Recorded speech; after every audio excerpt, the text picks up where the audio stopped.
Welcome, fellow castigators. I don't know about you, but it seems that every few months I end up deleting yet another social media account that exists to waste my time and generally fail to add anything beneficial to life. This time, it's Instagram on the chopping block.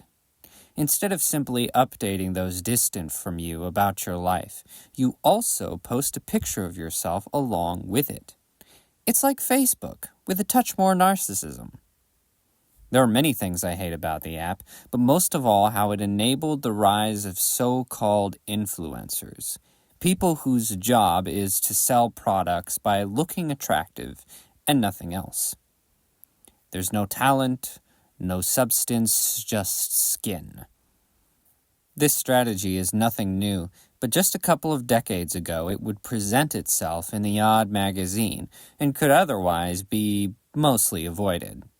Thanks to social media, this type of content is burned into your retinas at 1,000,000 miles an hour, veritably brainwashing a new generation into thinking that beauty without substance has value.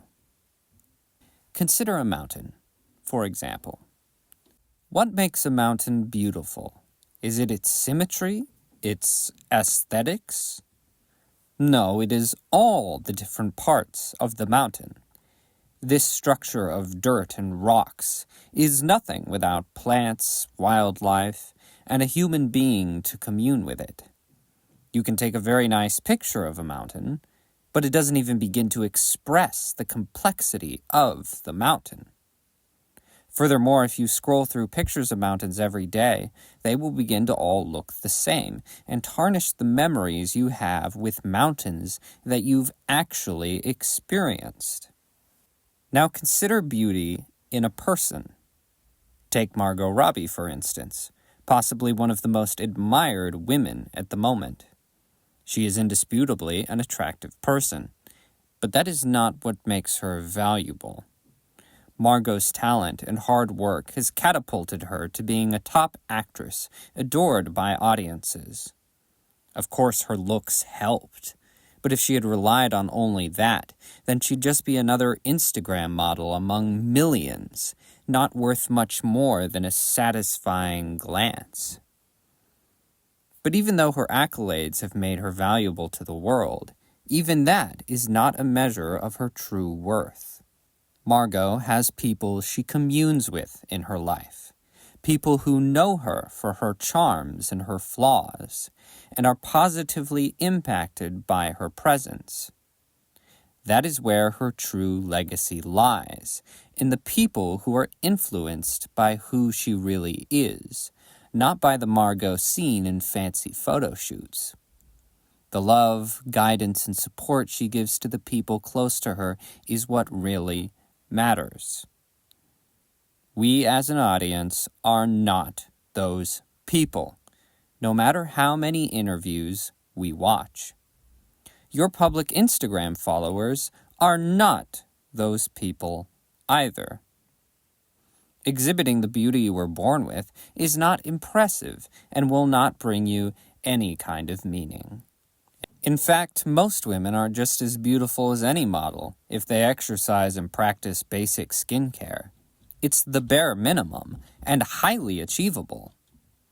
The modern woman refuses to believe the truth in this, because instead they believe those influencers when they accredit their beauty to a particular makeup product or plastic surgery procedure.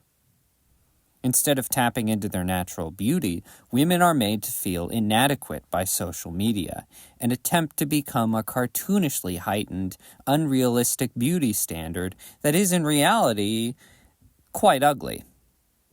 Even worse is the advent of platforms like OnlyFans, where women shamelessly strip to earn less money than your average Chipotle employee. It used to be common sense that pursuing a career as a common whore is not a worthwhile endeavor. One of the defensive arguments I see the most is the claim that what they're doing is artistic. Now, I'm usually the last person to say there's nothing new under the sun, but when there's literally trillions of pictures and videos of naked women on the internet, do you really think you're doing something new? Do you really think that you are unique? I can assure you that every combination of body type, race, location, and position has already been done before, which makes you just another slut in a whole sea of sluts. All you are is another lazy and worthless person who has fallen for the traps set by the predators around you. There are a lot of culprits to blame for this, such as creepy photographers, the pathetic, touch-starved coomers who patronize this content, or the corporations who buy influencers. But the biggest monster of all has to be the feminist movement. I don't mean classic feminism like women's rights or the equal treatment of the two genders. I mean this new wave feminism that teaches that women should be allowed to acceptably do a number of morally dubious acts simply because they are women. It's way beyond the concept of equality. It's a societal pressure for special treatment. Unfortunately, it's working, and hordes of women are clamoring to be the next Instagram harlot. And if not that, they are still being duped into thinking that it's the type of woman that men want. Any woman with a sharp jawline and a medium pair of boobs is instantly convinced that they are now a super girl boss ready to take on the world, when in reality their effort to be trendy and well-liked will leave them as nothing but a cog in the corporate machine, going back to their apartment of cats and their dildo collection. They might look nice in pictures, but the thing that they think makes them special is the same thing that every other woman already has.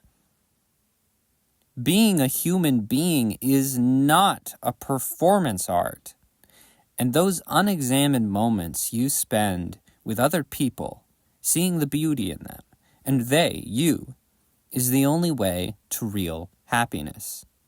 Social media, however, is ironically nothing like being social in person. Social media is a representation of the excess of beauty in modernity, which transforms beauty into substanceless content, media slop for the eyes, devoid of other senses. I'm sure that the first gray squared building was interesting and unique, but now we live in a world of gray squared buildings, and the results are utterly soul-sucking. Women are bringing the same effect down on themselves by making and engaging this homogeneous content. Beauty is found in truth, freedom, and above all, love. Social media does not represent truth, full of carefully curated photography. It does not represent freedom, shackling users to the agendas of the platform owners and boosting content that fits their views. It does not represent real love, full of followers who only care for what you look like.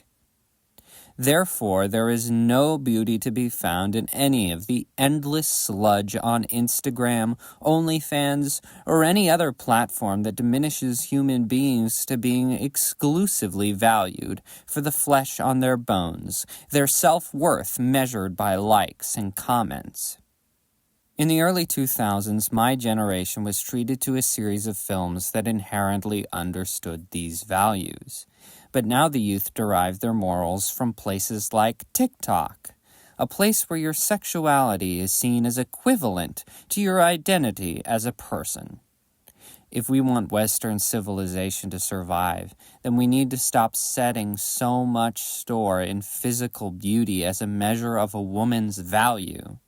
We need to throw away social media and dating apps that degrade humans to items on a shopping list, to be swiped through with little consideration. Most of all, we need to get back to the place where we as a society recognize that true beauty comes from within. I really feel like I shouldn't have to say that.